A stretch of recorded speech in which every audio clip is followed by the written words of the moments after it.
Hi, I'm Patricia Grabarek. And I'm Katina Sawyer, and welcome to the Worker Being Podcast. So today, Katina, you have some exciting research to share with us. Want to give us a sneak peek?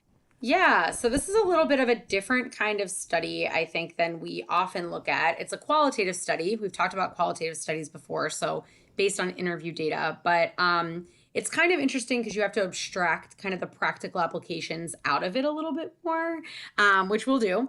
But it's basically about how people cope with the growing popularity of social media sites being used as a way that employees connect with one another, and also growing expectations that employees will participate in sort of advertising events or open roles for companies, and how this sort of changes access between people's personal lives and their professional lives, and what this means for employees who feel that parts of their personal lives might be stigmatized at work. So if you feel like your personal life might not be acceptable in the workplace, how do you cope with these sort of expectations that you're going to mesh professional and personal connections through your social media? That is such an interesting topic because obviously we know that there are some things that are not appropriate in the workplace. But that doesn't mean you shouldn't be able to have that in your personal life. Also, we know that being authentic is really important to wellness. So there's kind of like a layer here of authenticity too, right? So if you have to hide who you are, not just at work, but also in your personal life, I can't even imagine the toll that would take on a person. And then in addition to that, there's this idea that we talked about before as integrators versus segmenters. So people that like are okay with some overlap in what they, in terms of doing work and their personal lives, versus people that want to really have a clear like 9 to 5 and then after 5 I'm free, I don't think about work. And this feels like there's some overlap conceptually with some of this too. So that's kind of interesting. It's an interesting topic, so I can't wait to hear about it. Yeah. I think it's something that really is a practical problem that people are facing. Like your coworker is friend requesting you on a social media platform and you're wondering what to do. Mm-hmm. Because there may be some things that you don't really want people at work to know, and you're not sure how to handle those, what they're calling collapse, sort of arenas where your work life and your home life are collapsed into one. And they're seeing social media platforms as increasingly being these areas of collapse. So, yes, I'm excited to talk about it and to share more. Before we jump in, just real quick, how are you today? What's going on in your life? Well, as you know, Thanksgiving just happened. So that Yes. was fun. We were in Florida visiting my in-laws, and it was good. It was nice weather, probably about the same as it was here. It was actually kind of cool for Florida. Um, and we had a really good turkey dinner, of course, as always. And then we actually also celebrated my mother-in-law's birthday on Sunday with a little, like a small surprise party, Nice. which was really fun. She is hard to surprise, and she was so surprised. So that was really funny. Like her face when she walked in, it was just like priceless. Because like it was at this little teeny tiny Italian restaurant, and they just had like the restaurant isn't open on Sundays, but they open up for private events. So we had like some of their closest friends in the area and a couple cousins there, and then us obviously were there. And she just didn't realize the restaurant wasn't closed on Sunday, so she thought we were just going to dinner. And we have to take 2 cars because with all of us there, like we can't drive in one car, so a bunch of us went, like Danny, myself, and his sister went early to like, you know, make sure everything was set. And she just had no idea. She was just, they were like, oh, we just have to get gas. Totally thought we were just going to dinner, and then walked in and was really like confused because the restaurant just looked busy, but it was all people she knows. So she was like, you know, like the word surprise didn't connect right away with her. She was just looking around like, wait, I know all the people at all these tables. What's happening? Oh, it's so cute. It That's was really awesome. cute. Yeah, it was fun. So it was a good little trip, a good little getaway. How about you? How was your Thanksgiving? It was good. We were in Philly area. We went to Brendan's family for Thanksgiving, which was really nice. And then my cousin Seamus, who is a the son of a big fan of the show, my Aunt Barb, who we've talked about several times. He and his now wife Ange got married, which is so exciting. It was such a beautiful day and beautiful wedding, and the speeches and everything was just like so wonderful and heartfelt, and they're just like the nicest people in the world. And so it was really exciting. I had a great time. Really fun to get together with everybody and dance and just like live it up. So we had a great Nice. weekend. Yeah, so it was super awesome. I feel like it was definitely a nice little break from things and feeling good about heading into the, even though it's like crazy, like heading into the holiday season. I mean, I it's a know. little bonkers, but I am feeling like nice and festive and happy. Yeah, I can't believe that it's already the holiday season. It's I really, know. really bonkers. But It's crazy. you're also in New Jersey right now, right? Like, aren't you not even home when you Yes. were supposed to be home? Yes, I'm not home. So I am recording actually with my not with my microphone. So I hope that I sound okay to all of you out there. And and the reason is because I wasn't supposed to be here, but I ended up being here for a little longer. So yes, we are in the area until like the end of the week now. So spending a little more time with family and seeing some friends. And yeah, it's all good. So other than my little technological, hopefully not difficulty, um, it's all good to go. And then we'll be around for the next couple of weekends, and then we go on vacation, and then it's like Christmas, and it's all just like So It's all trying to take happening. like a little pause. Yes, it's all happening. Well, It's all I happening. am excited for the holiday season. I'm glad you had a nice long weekend. And yeah, now we can talk about social media and Yes. the challenges and that come with it, I guess.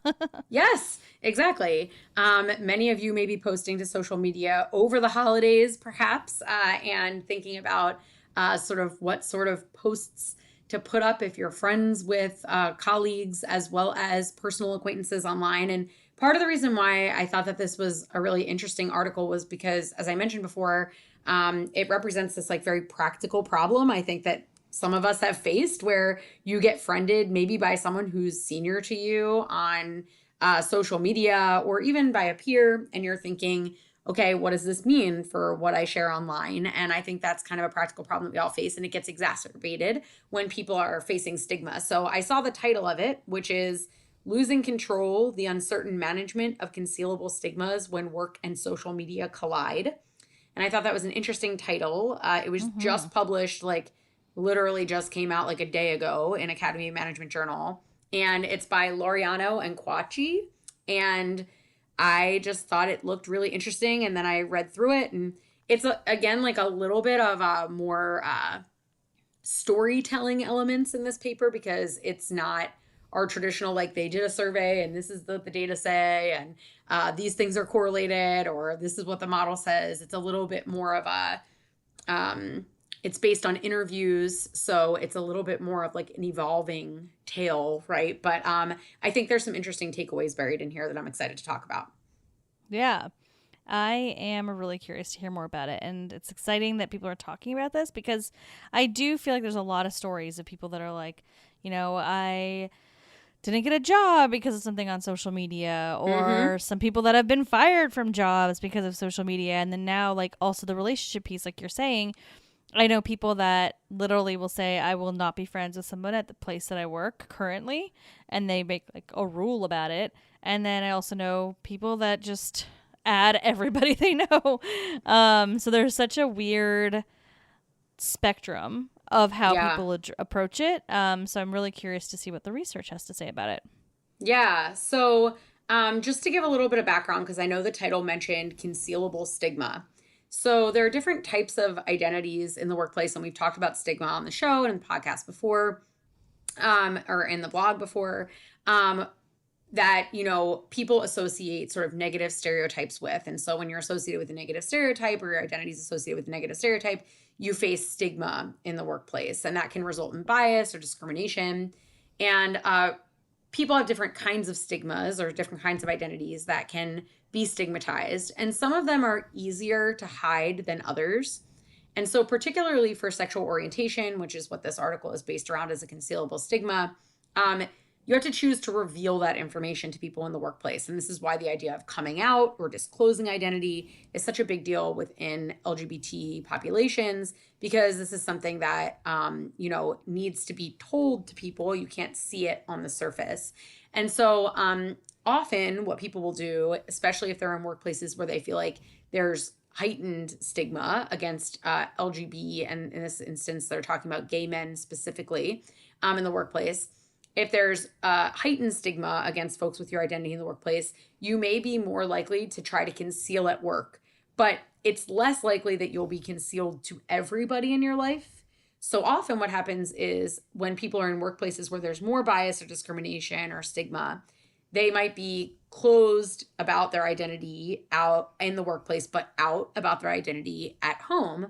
And this creates like this disconnect between what friends and family know and what coworkers know. And while that's not always the case, there may be even continuas of these like disconnects, right? So people may be out in both places, but they might be much more forthcoming with information about their partner, for example, if they're partnered, or they might be much more forthcoming about their social life if they are involved in, you know, clubs or groups that revolve around their identity or activist work around their identity. They might be open about that with friends and family, but maybe not as forthcoming with folks at work. So there are often these like differences between how people portray themselves in the workplace and how people portray themselves at home, that on social media, when these folks start to commingle and these contexts are sort of collapsed, we don't know a lot about how people manage those disconnects when there's sort of no choice but to choose a consistent front in front of these groups of folks. Interesting. Yeah, I mean, that's a really good point, because there's things that, I mean, I know this is a very specific population that they're using in this study, but like, I think everyone can think about things that they might post on social media for their family and friends they wouldn't necessarily want colleagues to be aware of, right? Or just don't feel like that's something you would share in that type of setting very often. So I think it's very relevant, and probably everyone can relate to some degree. And then obviously there's additional layers if the identity is something that there's a real stigma around, versus just like, I don't want to post bikini pictures in my workplace or something like that, right? Exactly. Yep. Yes, exactly. And so they talk about how organizations have sort of like increasingly, and I think that's a great point, that it's like broader than what they're talking about in this article, that maybe folks listening can relate themselves, even if they don't hold the identity of the participants in this study. They talk about how like we've sort of had this like creep in society towards context collapse, that people haven't really thought about what it means for employees as they're starting to mix their personal and professional lives, that it's just sort of happened, that social media has become more popular. It's become a popular way of advertising things about companies.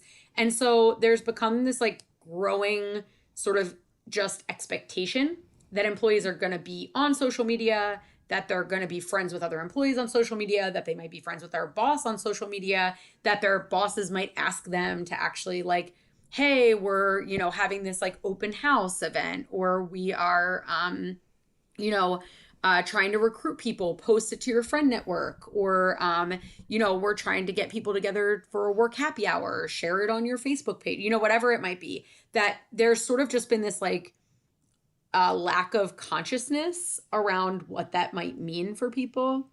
And so there hasn't been a lot of focus on what are the implications of that. And certainly research hasn't looked at that. And so there's like these different ways that people might think about this. So it could be, you know, where people are finding this helpful, like, oh, it's useful for me to be able to communicate with everyone that I know in one place. And I like the idea that this is convenient to me and I can reach a broader audience. And I feel like that's fine. But there's also times where these can collide where you really didn't want these combined, or you haven't thought about what the complications of that might be. And now you're sort of in this like more chaotic situation that's unexpected and unintentional, but you feel like maybe you can't get out of it, or you don't know what the consequences of declining that friend request from your colleague might look like, right? So this idea of like these collisions that can happen that are out of the blue or not planned, that have these like unintended consequences, is something that we haven't really thought about and that this study's diving deeper into.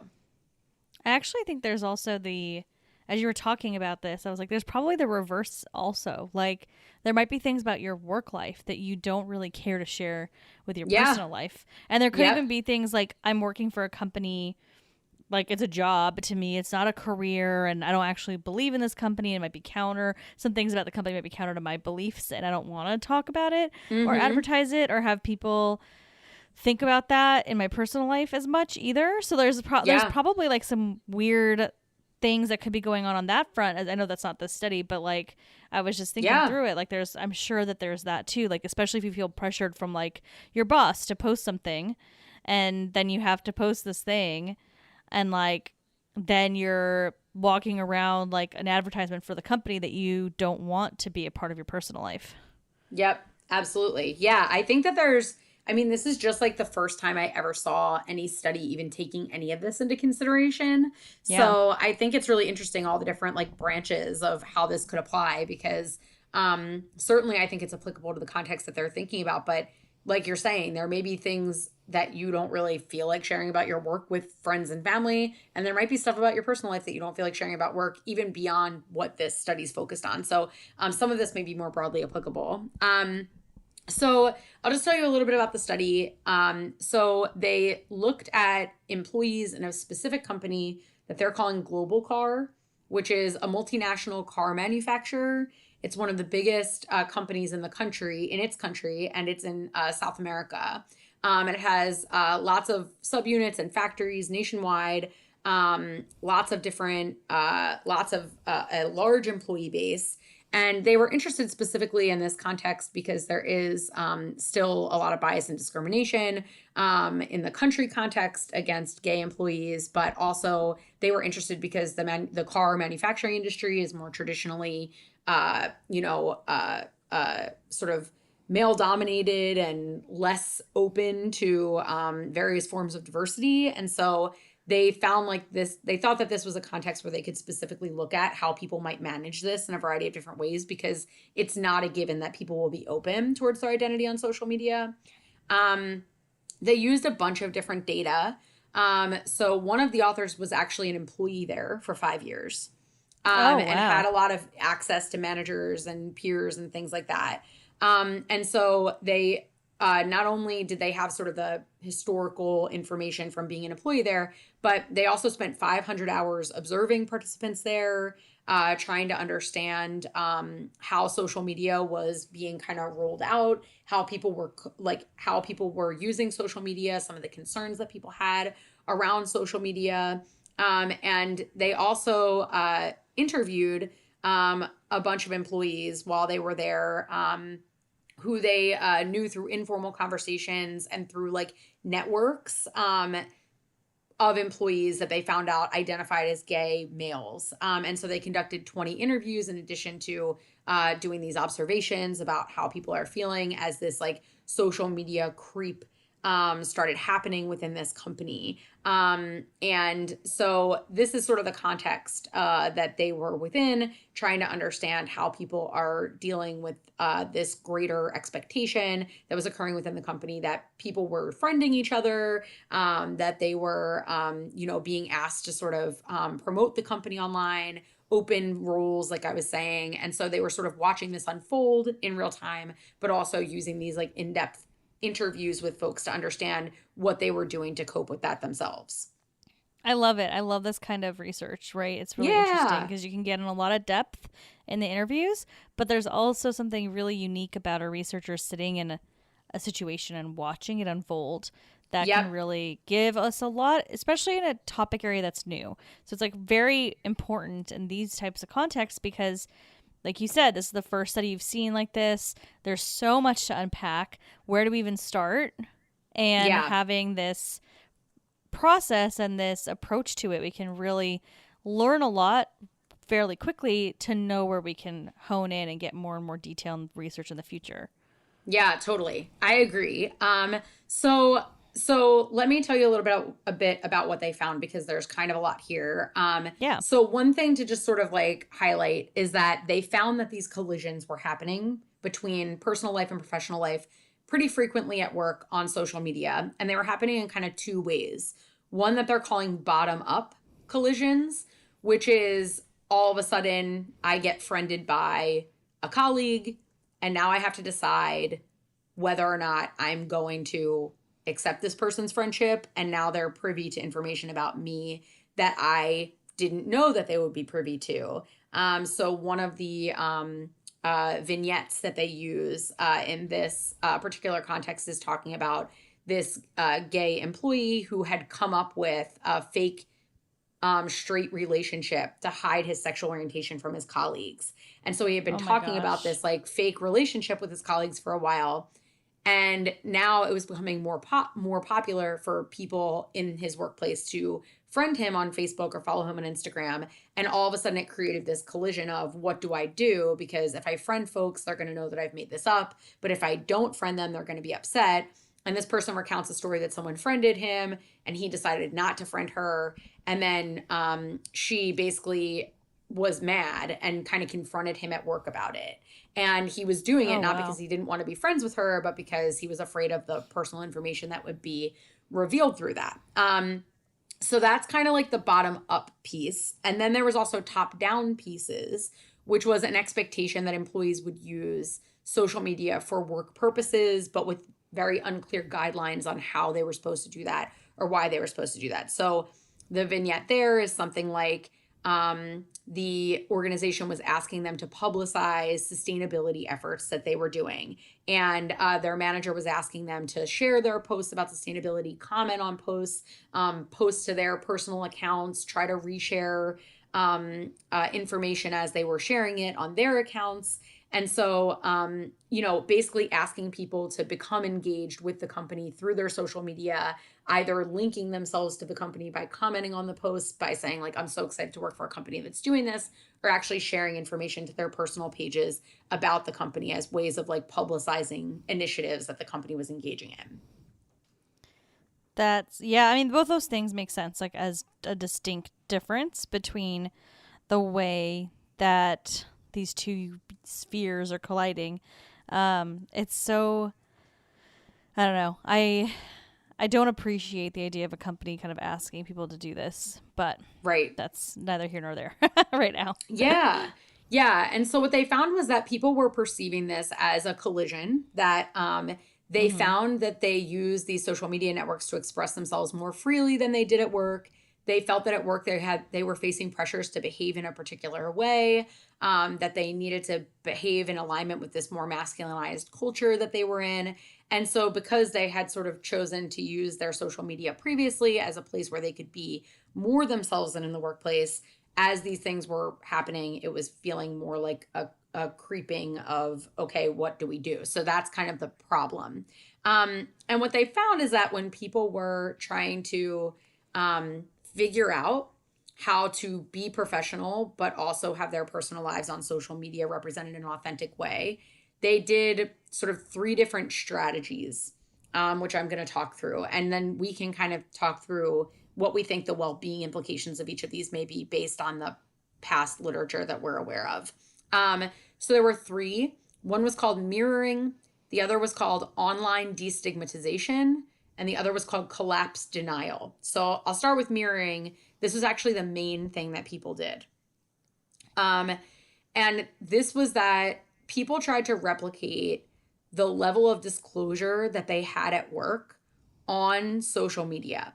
So Mm. basically, if they were out with everybody at work, they tended to be authentic and be out with everybody on social media. But if they didn't talk about it with colleagues, they would change their social media behavior so that it would start to become more the same as their workplace. So if they weren't out about it with colleagues on social media, they would become the same. If they weren't hiding it from people, but they just weren't explicit about it, they might have it be clear that if you rooted through their pictures, for example, you might realize that they're gay, but they might not post as much as they normally would have on their personal pages, because now they're aware that it's more professional. And so what happened was they sort of tended to creep towards making their personal social media pages more like professional pages. If they wouldn't share it at work, they wouldn't share it there. Mm-hmm. Yeah, that makes a lot of sense. Like, it seems like I was saying before, like you're now not able to be authentic everywhere or in a different situation because you want to align with what people are seeing elsewhere. I think it's interesting that you said kind of well, people could maybe sort through some pictures, but I wonder if some people that are really like not out and very concerned about it, if they actually were like going through and deleting things from the past. Mm-hmm. Yeah, so it's interesting that you say that, because they do have some quotes here about people either deleting pictures or making some posts not open to all of their connections. Mm-hmm. So people were saying, like, when I'm out of the workplace, I wear my hair differently. I wear more extravagant clothing. Like, I don't express myself the same way that I do in the workplace. And so I went through and I hid all those pictures of me looking like that once I realized that people at work would see it. So instead of going in the direction of I'm going to be more authentic with my coworkers, a common strategy was whatever level of authenticity I am with my coworkers now at work is now the level of authenticity that I am with everybody on social media. Interesting. I wonder, I wonder if there's a lot of layers that I know. This is, like I said, where future research will have to go. But I wonder if there's like a cultural component, not just, country culture, but also workplace culture. Because like you were saying, this workplace culture is maybe a little more traditional. So I wonder if like they were at a different place where maybe they weren't as open, but then social media kind of crept into a more open work environment. Even if they're not as open, maybe they would start shifting the other direction. Like, I wonder if that ever happens, but that's a question for another day. Yeah. And they did find that some people slowly started to change their behavior change what they were revealing on social media, but then they started to also change a little bit what they were doing in the workplace. So like, it was sort of like they realized that they needed consistency. So while a major strategy was like, well, let me just change my social media to mesh with whatever I've been at work, there were some people that like might have used that strategy initially and then slowly started to reveal more about themselves online, but they always kind of kept it the same as work. So like if they were going to start to reveal more about themselves online, they would then make the decision that they would also reveal those things in the workplace. So they were trying to maintain some consistency. But it wasn't just like, well, now that people are friends with me online, I guess that they know everything about me. And so they're just going to jump in the pool in the deep end. And now I'm just going to like become open in that way in the workplace. It was like this like contracting to make their personal profiles look more professional, and either like keeping it that way, or if there was a slow growth towards revealing, it was like, okay, it's not going to be, it's going to be a slow introduction of other elements of myself in a way that I would feel comfortable incorporating it. Yeah, like a measured transition. Exactly. So that's sort of the mirroring strategy. And so people were sort of either reproducing these professional pieces of themselves on social media, or like trying to maintain a safe space on social media and in the workplace by like slowly wading into the pool, right? So that's kind of the pieces that came from this like mirroring. Another thing that folks did was try to move beyond mirroring and actually used social media as a strategic tool to destigmatize their sexuality and to show that being professional and being gay are not at odds with each other.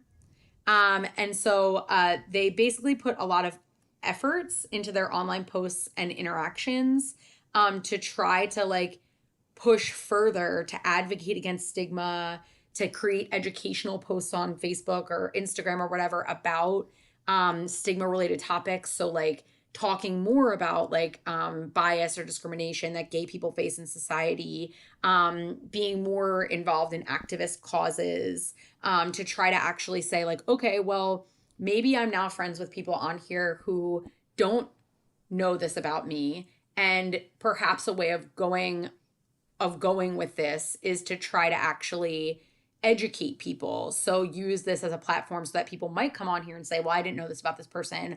I don't like this about this person, but perhaps over time I can influence their attitudes by like leaning even harder into this, right? And so this is another strategy. It was much less frequently used than the mirroring strategies. But this strategy was one way that employees tried to actually say, well, maybe I can actually use this context to influence my coworkers and my environment.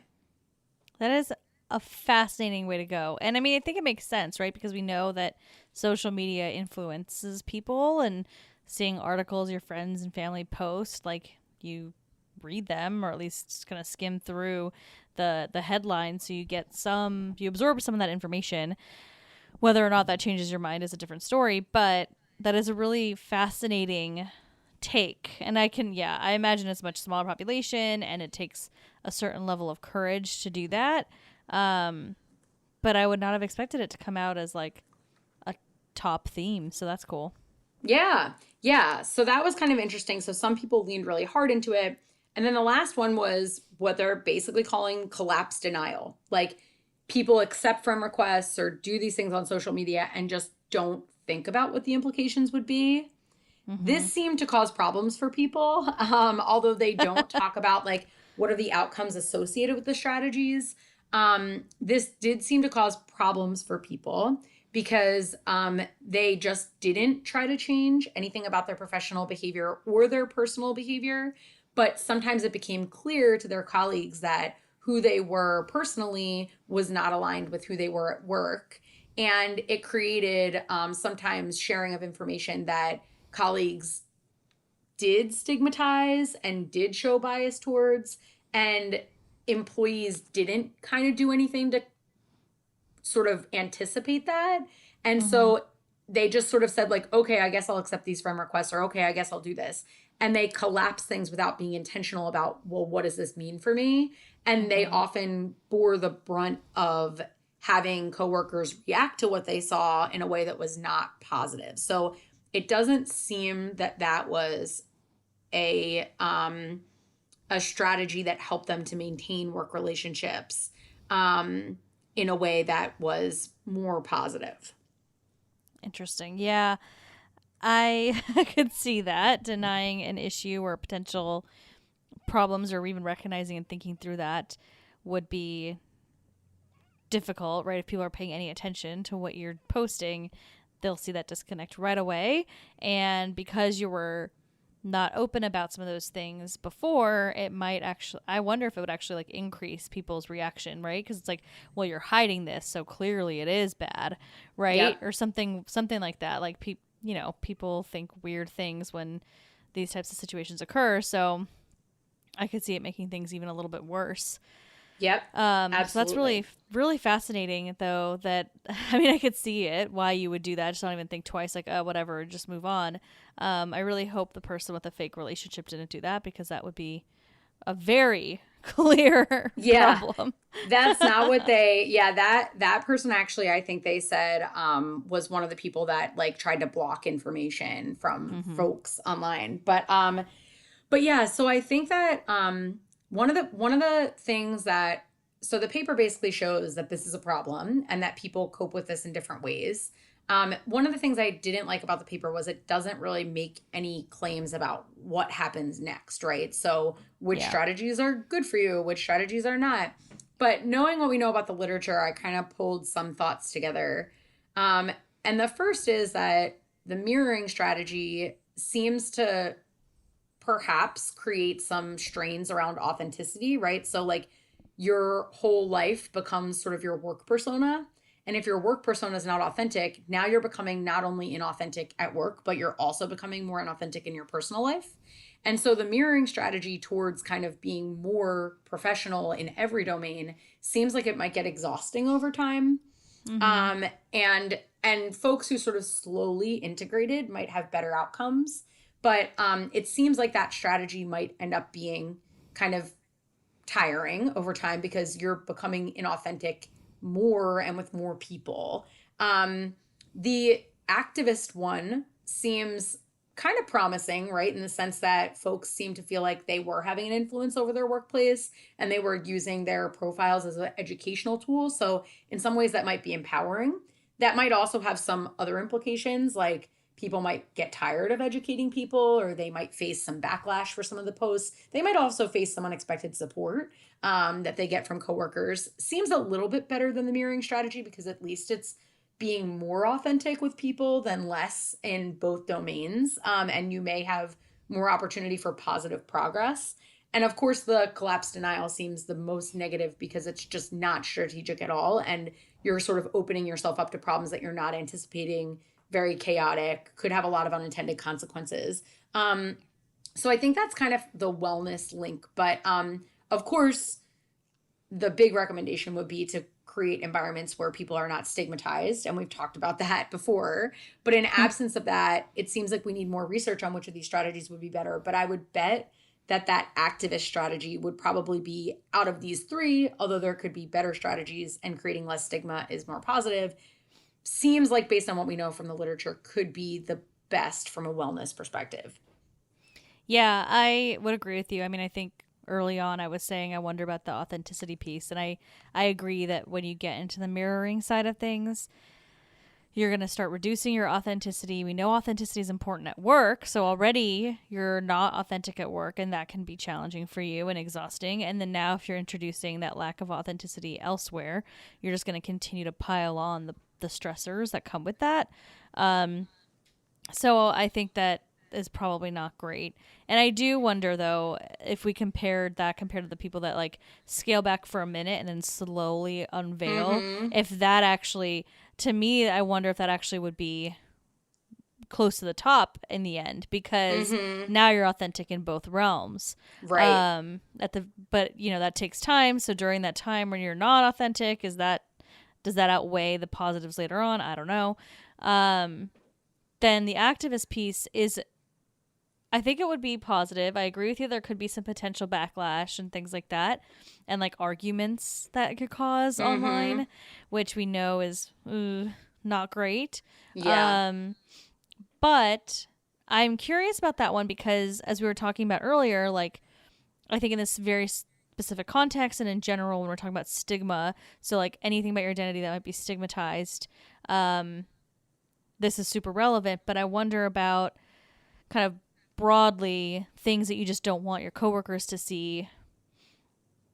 There's not really an authentic approach, you know, to Right. activism when it's like just something like, I really like to post a lot of pictures of my pajamas and I don't want to show my Mm-hmm. colleagues Yeah. my pajamas. I don't know, something weird. Right. Right. But like that, so that this is why it'd be really interesting to see this expanded. Like, how does this play out with other stigmatized populations?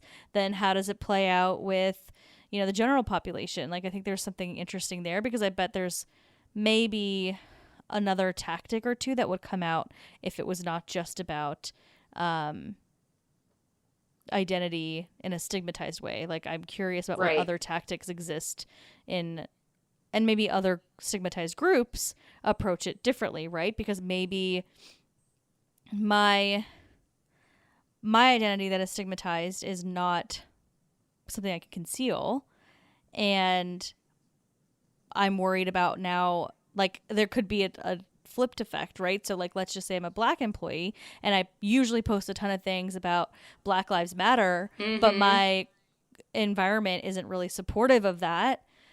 Right. am I now going to do that less? Or if I continue to do that, is that going to create like there could be actually a different kind of backlash to the activism piece when it's not a concealed identity too. So I feel like there's a lot of interesting nuance in that second bucket that would not be impacted with just looking at one population. Yeah, I totally agree. And I think that I'm like excited to see what else comes from this because I think it's really important. But I would say the main takeaway, even though we don't know for sure what the wellness related outcomes are of these different strategies, is that people find this stressful, right? That this is like when you're asking employees to collapse across social and professional lives in social media platforms, they find it stressful. And being more conscious about what you're asking employees to do online and really thinking about the environment that you have in the workplace before you're asking people to engage in those things and taking efforts to destigmatize various identities and diversity, equity, inclusion training and all those sorts of things that are helpful before you're asking people to really mesh these personal lives, and being thoughtful about that could be really helpful for wellness, because while we haven't really thought about it much before from a research perspective, it seems like people are taking a lot of pause as they're trying to figure out how to handle this because it could have these bad consequences. Yeah, I completely agree. I think the basic takeaway that every organization can leave with right away is don't ask your employees, don't do the top-down stuff. Do not ask your employees to post stuff on social media. I think it's okay to say, like, if you want to on LinkedIn, there's these links or whatever. And LinkedIn maybe is the exception here because most people aren't posting personal stuff. Not always, though. Some people really are. So I don't think it should ever be mandatory. If you do want people to promote, if they're interested in promoting, it should be available to them, but by no means mandatory, by no means something that you ever really look at. That kind of approach I think is appropriate. And then I do think that colleagues need to be aware that sometimes if someone doesn't accept your friend request, it is not personal. It might just be that they want to keep a boundary. And I think as an employee, like, you can think through, what boundaries do you have? Do you not want to include people on your social media? And if that's the case, then there's your talk track. I don't add anyone in the current place that I work. I will keep your friend request in the inbox. One day when we're not working together, maybe I will accept it. Right. Yeah. That way you can, like, if you create a very strict boundary, it makes it a little bit easier, I think, to then tell people, like, oh no, it's not because I don't want to be friends with you. You obviously are the exception to this rule. I love you, but this is my rule, and I have to stick to it. Right. Yeah, totally. And we talk about the importance of creating those boundaries anyway. So it could be a strategy to use here too, in the meantime. So I definitely agree with you and think that companies should think a little harder about this, because it's obviously creating these collisions that we hadn't thought about. And in the meantime, as employees are waiting, they might deploy some strategies, like you're saying, creating those boundaries, or maybe one of these strategies sounds appealing. But we should try to do better before we ask employees to do these things too, or expect that it'll just happen. Exactly. 100% agree. I appreciate you sharing this. This is so fascinating. Like, I cannot wait to see where this research goes. Yeah, me too. Well, all of our listeners out there, I'm sure you've experienced some of this yourself. This is obviously a very common issue and concern. So if you want to share any thoughts, feedback, questions about the research, things that you've been thinking about, we'd love to chat with you. You can find us on our website, workerbeing.com. You can email us at contact@workerbeing.com. You can also find us on social media at workerbeing on Instagram, LinkedIn, Facebook, and Twitter. On social media, like we were just saying. our work lives are definitely colliding on social media all the time. Yes. But yeah, so you can find us there, and then you can also find us on our YouTube channel, which is also at Worker Being. Thanks for listening. The Worker Being podcast is hosted by us, Patricia Grabarek and Katina Sawyer, and produced by Allie Johnson.